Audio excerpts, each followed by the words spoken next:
Bismillahirrahmanirrahim. Assalamu alaykum, hurmatli ko'rmanlar. İstiqlal kundalik xabarlarini ko'rishinglarni qizg'in qarshi olamiz. Men Arshidin Ediqot.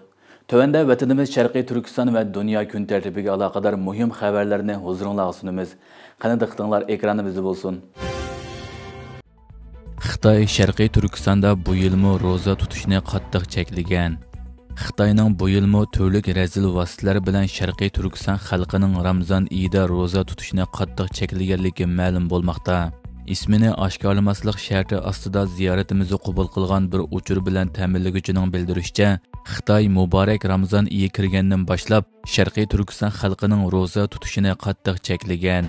Uning oshkorlashicha, Xitoy Uyg'urlarining maxfiy roza tutishini cheklash uchun maxsus ko'cha chorlag'uchi o'rinlashtirgan bo'lib, ular kechida ko'chma-ko'cha aylanib, nazorat qilib, qaysi uyda chiroq yo'rib qolsa, isbot sifatida suratga tortib oldi ekan. Әтісі ular aholi komitetiga yoki soqchixonaga chaqirilib so'roq qilinishga boshlaydi ekan.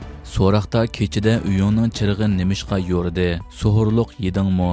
Uydagilardan kimlar suhurliq yedi degandek savollarni so'raydi ekan. Chaqirilgan kishilar hojatxonaga chiqqanligi, bolasi og'rib qolganligi, qo'y kalisiga qarg'anligi degandek sabablarni ko'rsatsimi, soqchilar yoki Xitoy xodimlari bu xil javoblarga ishonmaydi ekan va isbotlash uchun ularni suv ichishga majburlaydi ekan. Xitoy Sharqiy Turkistonda islom dini va musulmonlarni umumyuzlik bostirishdan iborat terror siyosatlarini qonunlashtirib, islom diniga aloqador barliq so'z harakatlarni cheklab keldi.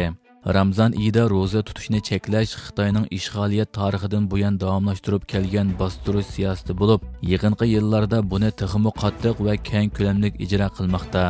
Xitoyning Uyg'urlarni jazo lageriga, turmalarga qamashda asos qilgan 10 xil qoidasi ilgirki dokladlarda oshkorlangan bo'lib, Xitoy bugungi kunlardami bu qoidalarga asosan Sharqiy Turkiston xalqini bostirib kelmoqda. Oshkorlangan qoidalarda tuvandagi shaxslarning bostirish nishoni ekanligi ma'lum bo'lgan edi. Birinchi, soqol qo'ygan va yog'liq chekkanlar. Ikkinchi, maktabda ona tilini ishlatganlar. Uchinchi, tamaki chekish yoki haroq ichishni rad qilguvchilar. To'rtinchi, arabcha xati bor kiyim kiyguvchilar. Beshinchi, WhatsApp ishlatuvchilar. Oltinchi, yerlik amaldorlar bilan urushib takallashuvchilar yoki yerlik amaldorlar ustidan arz qilguvchilar. Yettinchi, boshqa davlatlarga sayohatga chiquvchilar. Sakkizinchi, an'anaviy odat bo'yicha meyit uzatuvchilar. To'qqizinchi, roza tutuvchilar. 10-chi, masjidga kirguvchilar.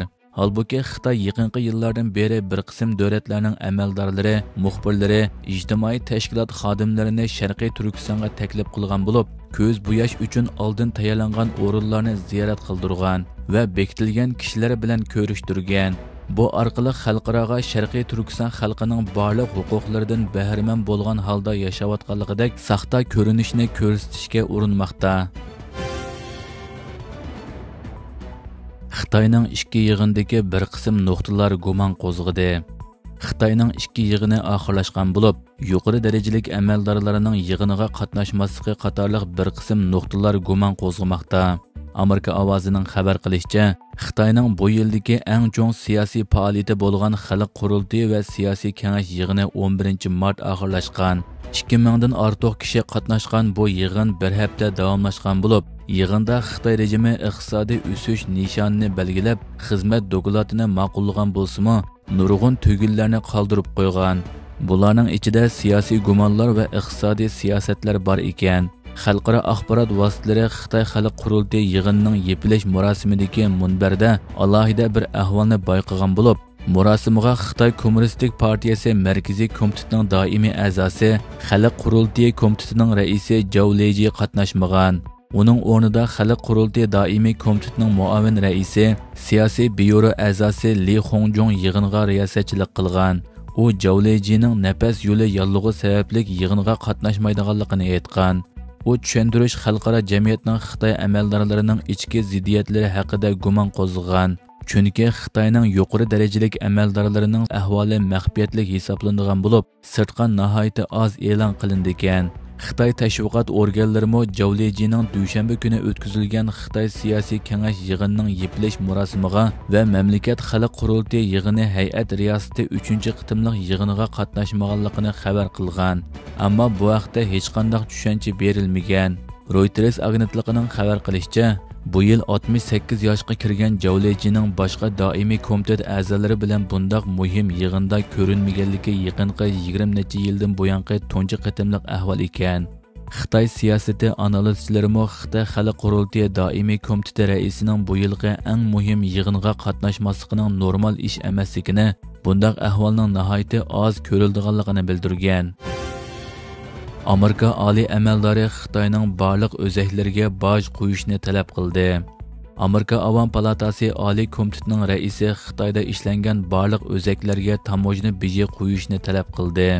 Janubiy Xitoy Sahar pochtasi 12 mart xabar qilishicha, Amerika Avam palatasi oliy komiteti raisi John Molinar Amerika savdo vakilini Xitoyda ishlangan barliq o'zaklarga tamojni beji qo'yishga va Xitoyning o'zak eksportiga qarshi turish uchun Yaponiya, Koreya qatorliq ittifoqdoshlari bilan hamkorlashishga chaqirgan. Bu talab Prezident Donald Trumpning Yevropa ittifoqining importiga 25% tamojni beji va Tayvanning yerim o'tkazgich mahsulotiga tamojni beji qo'yish tahdidi ostida o'tirg'a qo'yilgan. Amerika savdo vakili navbatda Amerikaning ishlab chiqaruvchilarini qo'g'dash maqsadida Xitoyning yerim o'tkazgich mahsulotlarini tekshirmoqda ekan.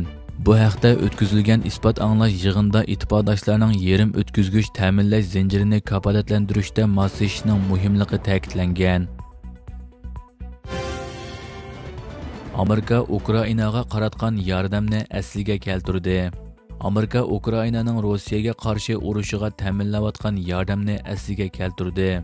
New York vaqt gazetining 12 mart xabar qilishicha, Amerika Ukraina bilan istixborot uchuri o'rtoqlashishni vaqtliq to'xtatish qarorini bekor qilib, Saudiya Arabistonidagi muzokaralardan keyin Ukrainaga harbiy yordam berishni asliga keltirishni qaror qilgan. Ukraina Rossiya bilan 30 kunlik urush to'xtatish kelishimiga imzo qo'yishni xohlaydiganligini bildirgan. Gerçi bu kelishimning shartlari Rossiyaning tasdiqini talab qiladigan bo'lsa-mu, biroq ikki davlat yana Ukrainaning muhim kon boyligini taraqqiy qildirish kelishimini imzolashni maqsad qilib, urush to'xtatish sharti ostida insoniy yordam va asir almashtirish masalalarini muzokara qilgan. Ma'lum bo'lishicha, Prezident Donald Trump uzun muddatlik urush to'xtatish masalasini tezlikda hal qilish uchun Rossiya prezidenti Vladimir Putin bilan suhbatlashishi mumkinligini bildirgan. Amerika tashqi ishlar ministri Marco Rubio Rossiyaning to'qinishni oxirlashtirish mas'uliyati borligini ta'kidlagan. Buningdan boshqa, Fransiya prezidenti Emmanuel Macron harbiy rahbarlarini ko'p davlatlik tinchlik saqlash kuchlari qurishga chaqirgan. Xitoy Amerika shirkatlariga besim qilishga boshladi.